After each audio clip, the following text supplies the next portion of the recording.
Hi అండి, నమస్తే. Welcome to read Videsh. ఇవాళ 12వ రోజు కార్తీక పురాణ పారాయణము కంటిన్యూ చేద్దామండి. అత్రి మహాముని ఇలా చెబుతున్నారు. అగస్త్య, కార్తీక మాస శుక్ల ద్వాదశిని హరిబోధిని అంటారు. ఆ ఒక్క పర్వతిది వ్రతాచరణ చేస్తే అన్ని తీర్థాలలోనూ స్నానం చేసినా అన్ని విధాలైన యజ్ఞాలను ఆచరించినా కలిగే పుణ్యం ప్రాప్తిస్తుంది. విష్ణువు పట్ల ఏకాదశి పట్ల భక్తిని కలిగిస్తుంది. సూర్యచంద్రగ్రహణ పర్వాల కంటే గొప్పది, ఏకాదశి కంటే 100 రెట్లు మహామహిమాన్వితమైనది అయిన ఈ ద్వాదశి నాడు ఏ పుణ్యం చేసినా ఏ పాపం చేసినా అది 1,000,000 రెట్లుగా పరిణమిస్తుంది. అంటే ఈ ద్వాదశి నాడు ఒకరికి అన్నదానం చేసినా 1,000,000 మందికి అన్నదానం చేసిన పుణ్యము, ఒక్క మెతుకు దొంగలించిన 1,000,000 మెతుకులు దొంగలించిన పాపము కలుగుతాయి. ఒకవేళ ఏ రోజుకైనా ద్వాదశి గడియలు తక్కువగా ఉన్న పక్షంలో ఆ స్వల్ప సమయమైనా సరే పారణకు ఉపయోగించాలే గాని ద్వాదశి దాటిన తర్వాత పారణ పనికి రాదు. పుణ్యాన్ని కోరేవారెవరైనా సరే ఏ నియమాన్నైనా అతిక్రమించవచ్చును గాని ద్వాదశి పారణను మాత్రం విసర్జించకూడదు. ఏకాదశి తిథి నాడు ఉపవాసముండి మరునాడు ద్వాదశి తిథి దాటకుండా పారణ చేయాలి. తద్వారా కలిగే శ్రేయస్సుని శేషశాయి చెప్పాలి గాని శేషుడు కూడా చెప్పలేడు. ఇందుకు అంబరీషుని కదే ఉదాహరణ.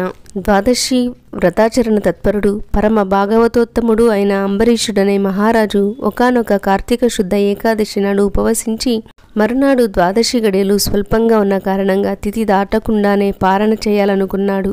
అదే సమయానికి దూర్వాస మహర్షి వచ్చి ఆనాటి ఆతిథ్యములో తనకు కూడా భోజనమును పెట్టవలసిందిగా కోరాడు. అంబరీషుడు ఆయనను ద్వాదశి పారణకు ఆహ్వానించాడు. తక్షణమే దూర్వాసుడు స్నానాది అనుష్ఠానం కోసం నదికి వెళ్ళాడు. అలా వెళ్ళిన ఋషి ఎంతసేపటికి మళ్ళీ రాకపోవడంతో అంబరీషుడు ఆతృతపడ్డాడు. ఆ రోజున ద్వాదశి గడియలు స్వల్పంగా ఉన్నాయి. కాలాతిక్రమణ కాకుండా పారణ చేసి తీరాల్సి ఉంది. అతిథి వచ్చే వరకు ఆగడం గృహస్థ ధర్మం. దీనిని వదులుకోలేడు. అదిగాక ద్వాదశి వ్రతాన్ని ఉల్లంఘించినవాడు విష్ణుభక్తిని విసర్జించిన వాడవుతాడు. ఏకాదశి నాడు ఉపవాసం చేయకపోతే ఎంత పాపం కలుగుతుందో ద్వాదశి పారణం చేయకపోతే అంతకు రెట్టింపు పాపం కలుగుతుంది. అంతేకాదు, ఒక్క ద్వాదశి పారణాతిక్రమణ వల్ల ఆనాటి వ్రతబలంతో పాటు అతపూర్వం చేసిన 12 ద్వాదశి పారణ మహాపుణ్యం కూడా హరించుకుపోతుంది. జన్మ జన్మాంతర పుణ్యబలం క్షీణిస్తుంది. అన్నిటికంటే ముఖ్యంగా ద్వాదశి అతిక్రమణము వలన విష్ణు విరోధ భీతి ఏర్పడుతుంది. అందువల్లే ప్రాణావసానమైనా సరే ద్వాదశి పారణ చేయడమే కర్తవ్యం. తద్వారా సంక్రమించే బ్రాహ్మణ శాపం వల్ల కల్పాంతం దుఃఖమే కలుగునుగాక. దూర్వాస ఆగమనంతరం కన్నా ద్వాదశి వెళ్ళిపోక పూర్వమే పారణ చేసి హరిభక్తిని నిలుపుకున్నట్లయితే కలగబోయే కష్టాలను ఆ కమలనాభుడే కడతేరుస్తాడు. ఇలా తన మనస్సులో ఒక నిర్ణయానికి వచ్చి కూడా ధర్మవర్తనుడైన ఆ అంబరీషుడు ద్వాదశి పారణార్థం తనను పరివేష్టించి ఉన్న వేద విధులకు తన ధర్మ సందేహాన్ని తెలియజేశాడు. అంబరీషుని సమస్యను వినిన వేదస్వరూపులైన ఆ విప్రులు క్షణాల మీద శృతి స్మృతి శాస్త్ర పురాణాదులన్నింటినీ మననం చేసుకుని, మహారాజా, సర్వేశ్వరుడైన ఆ భగవంతుడు సమస్త జీవులయందున జఠరాగ్ని రూపంలో ప్రక్షిప్తమై ఉంటాడు. ఆ జఠరాగ్ని ప్రాణవాయువు చేత ప్రజ్వలింపచేయడం వలనే జీవులకు ఆకలి కలుగుతుంది. దాని తాపమే క్షుత్పిపాస బాధగా చెప్పబడుతుంది. కాబట్టి యుక్తాహారం చేత ఆ అగ్నిని పూజించి శాంతింపచేయడమే జీవలక్షణం. జీవులచే స్వీకరించబడిన భక్ష భోజ్య చోష లేహ్య రూప అన్నాదులను వారిలోని అగ్ని మాత్రమే భుజిస్తున్నాడు. జీవులందరిలోనూ ఉన్న జఠరాగ్ని జగన్నాథ స్వరూపుడే గనుక తన ఇంటికి వచ్చినవాడు శూద్రుడైనా చండాలుడైనా సరే ఆ అతిథిని వదిలి గృహస్థు భోజనం చెయ్యకూడదు. అటువంటి స్థితిలో బ్రాహ్మణుడే అతిథిగా వస్తే అతన్ని విసర్జించడం అధమాధమని వేరే చెప్పనక్కర్లేదు కదా. పైగా తనచే స్వయంగా పిలువబడిన బ్రాహ్మణుని కంటే ముందుగా తానే భోజనం చేయడం బ్రాహ్మణావమానమే అవుతుంది. భూవర భూసురావమానం వలన ఆయుష్, ఐశ్వర్యం, కీర్తి, ధర్మం నశించిపోతాయి. మనస్సంకల్పాలు సైతం తిరోహితాలైపోతాయి. బ్రాహ్మణుడు సర్వదేవతా స్వరూపుడుగా చెప్పబడి ఉండడం వలన బ్రాహ్మణావమానం సర్వదేవతలను అవమానించడంతో సమానమవుతుంది. జాతి మాత్రం చేతనే బ్రాహ్మణుడు దేవతాతుల్యుడై ఉండగా కేవలం జన్మ వలననే కాక జ్ఞానం వలన తపోమహిమ వలన శుద్ధ రుద్రస్వరూపుడుగా కీర్తింపబడే దూర్వాస ముని వంటి ఋషిని భోజనానికి పిలిచి ఆయన కంటే ముందే పారణ చేయడం ధర్మమని చెప్పడం సాధ్యం కాదు. కోపిష్టి అయిన ఆ ఋషి శపిస్తాడనే భయాన్ని పక్కకు నెట్టి చూసినా బ్రాహ్మణాదితి కంటే ముందుగా భుజించడం కీర్తికరమైంది మాత్రం కాదు. వాసానికి భంగం కలుగుతుంది. ఆ ఏకాదశి వ్రతభంగానికి ప్రాయశ్చిత్తమనేదే లేదు. ఇటు బ్రాహ్మణాతిథిని అతిక్రమించడం వలన కలిగే విప్రపరాభావానికి కూడా విరుగుడు లేదు. రెండూ సమతూకంలోనే ఉన్నాయి. అంబరీష, పురాకర్మానుసారి అయి నీకిప్పుడు రెండు పక్కల నుంచి కంఠపాశ రుజువులా ఈ ధర్మ సంకటం ప్రాప్తించింది. దూర్వాసుడు వచ్చే వరకు ఆగాలో లేదా ద్వాదశి గడియలు దాటకుండా పారణ చేయాలో ఏది నిశ్చయించి చెప్పడానికి మేము అశక్తులమైపోతున్నాము. కాబట్టి ఆత్మబుద్ధి సకం చైవ అన్న సూత్రం వలన భారం భగవంతుడి మీద పెట్టి నీ బుద్ధికి తోచిన దానిని నువ్వు ఆచరించు అన్నారు బ్రాహ్మణులు. ఆ మాటలు వినగానే అంబరీషుడు, ఓ బ్రాహ్మణులారా, బ్రాహ్మణ శాపం కన్నా విష్ణు భక్తిని విడిచిపెట్టడమే ఎక్కువ కష్టంగా భావిస్తున్నాను. ప్రస్తుతం నేను కాసిని మంచినీళ్లు త్రాగుతాను. అందువల్ల అతిథి కంటే ముందు అన్నం తినిన దోషము రాదు, ఆహారం తీసుకున్న పారణ ఫలితము ఉంటుంది. ఇందువలన దూర్వాసుడు కోపించి శపించే అవకాశము ఉండదు. నా జన్మాంతర పాపము నశిస్తుంది. ఇదే నా నిర్ణయం అన్నాడు.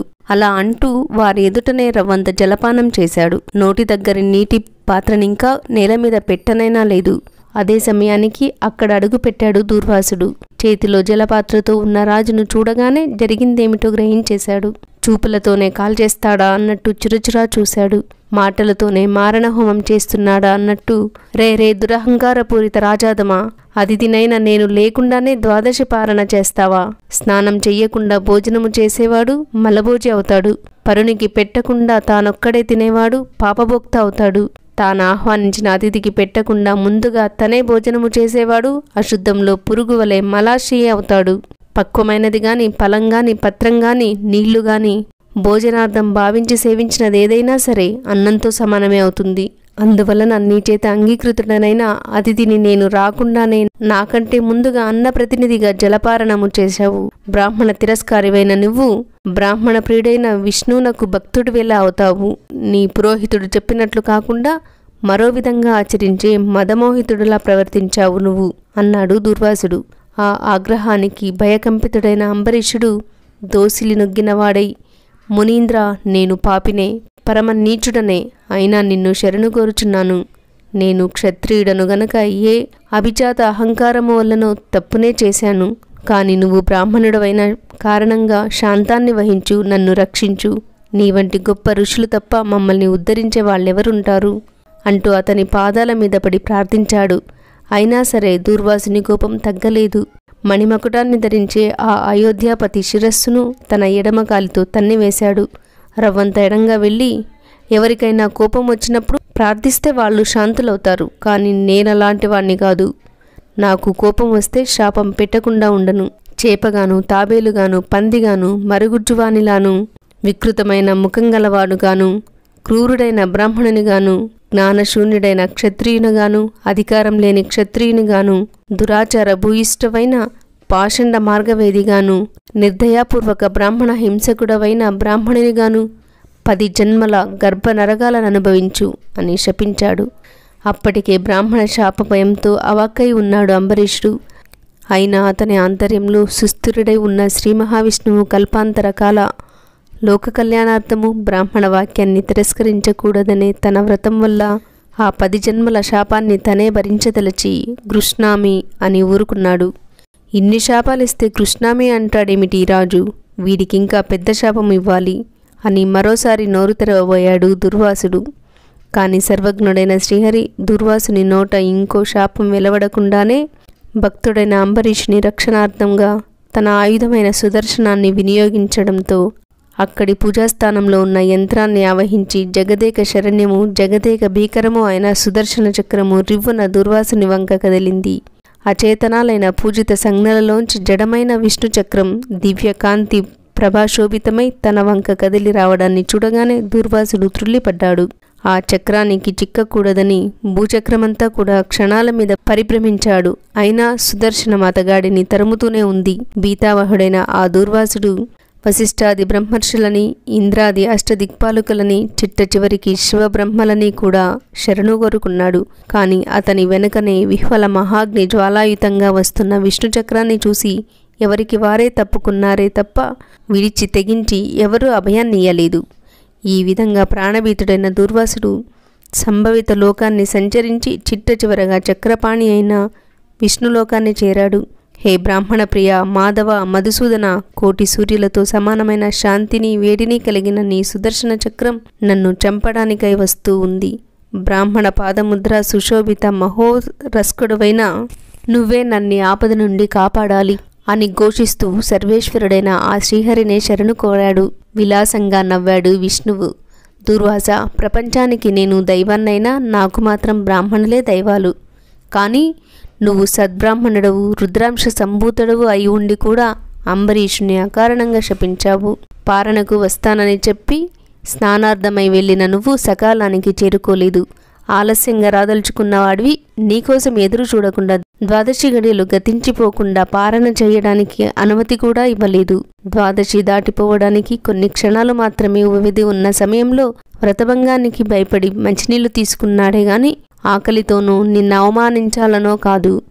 నిషిద్ధాహారులకు కూడా జలపానము దోషము కాదని శాస్త్రాలు చెబుతూ ఉండగా అదేమంత తప్పని నువ్వు శపించాల్సి వచ్చింది. ఆత్రేయ, నువ్వెంత కటువుగా మాట్లాడినా కూడా అతగాడు వినయపూర్వకంగా శాంతించమని వేడుకున్నాడే గాని కోపగించుకోలేదు కదా. అయినా సరే ముముక్షువైన అతగాడిని నువ్వు 10 దుర్భర జన్మలను పొందాలని శపించావు. నా భక్తులను రక్షించుకోవడం కోసం నీ శాపాన్ని నిమిషంలో త్రిప్పివేయగలను.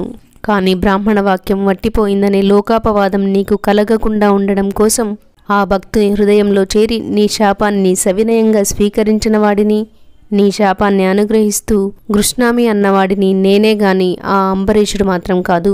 అతనికి నీవిచ్చిన శాపం సంగతే తెలియదు. ఋషిప్రభు, నీ శాపం ప్రకారంగానే ఈ కల్పాంతాన దుష్టుడైన శంకాసురుణ్ణి సంహరించేందుకు, శిష్యుడైన మనువును ఉద్ధరించేందుకు మహామత్స్యంగా అవతరిస్తాను. దేవదానవులు క్షీరసాగరాన్ని మదించే వేళ మందరగిరిని మూపున ధరించడానికి కుదురుగా ఉండేందుకు గాను కూర్మావతారుడవుతాను. భూమిని ఉద్ధరించేందుకు హిరణ్యాక్షుణ్ణి చంపేందుకు వరాహావతారన్నవుతాను. హిరణ్యకశిపుని సంహరించడం కోసం వికృతాననం గల నరసింహ రూపావతారదారుడినవుతాను. సర్వదేవతా సంరక్షణ కోసం ధర్మబలుడైనా కూడా దానవుడు గనక బలి అనేవాడిని శిక్షించేందుకు వామనుడనవుతాను. త్రేతాయుగమున జమదగ్నికి కుమారుడిగా పుట్టి సాయుధ బ్రాహ్మణుడనై దుర్మదులైన రాజులను దుళ్ళగొడతాను. రావణ సంహారార్థమై ఆత్మజ్ఞాన శూన్యుడైన, అంటే నేనే భగవంతుడనే దానిని మర్చిపోయిన మాయామానుష విగ్రహుడైన దశరథరామునిగా అవతరిస్తాను. ద్వాపరంలో జ్ఞానిని బలవంతుడును అయి ఉండి కూడా రాజ్యాధికారం లేకుండా రాజుకు తమ్ముడిగా కృష్ణునిగా జన్మిస్తాను. కలియుగారంభాన పాపమోహము కొరకు పాషండమత ప్రచారకుడైన బుద్ధుడనే పేరున పుడతాను. ఆ యుగాంతాన శత్రుఘాతకుడైన బ్రాహ్మణునిగా ప్రభవిస్తాను. దుర్వాస, నా దశావతారాలను, ఆయా అవతారాలలోని లీలలను ఎవరు చదివినా వినినా తెలుసుకున్నా వారి పాపాలు పటాపంచలమవుతాయి. దేశకాల వయోవ్యవస్థలను బట్టి వర్ణాశ్రమాలను అనుసరించి ధర్మము అనేక విధాలుగా వేదముచే ప్రవచించబడి ఉంది. అటువంటి వివిధ ధర్మాలలోనూ కూడా ఏకాదశి నాడు ఉపవాసం, 12 దాటకుండా పారణ అనేవి విశ్వజననీయంగా భాసిస్తున్నాయి. అటువంటి వైదిక ధర్మాచరణమును చేసినందుకు గాను నువ్వు అంబరీషుణ్ణి శపించింది చాలక తిరిగి మరో ఘోర శాపమును ఇవ్వబోయావు. బ్రాహ్మణుడవైన నీ వాక్యాన్ని సత్యము చేయడము, భక్తుడైన ఆ రాజును కాపాడుకొనడము రెండూ నా బాధ్యతలే గనక పునః శపించబోయే నిన్ను నివారించడానికే నా చక్రాన్ని నియమించాను. 12వ రోజు పారాయణ సమాప్తం. సర్వం ఉమామహేశ్వర పాదార్పణం.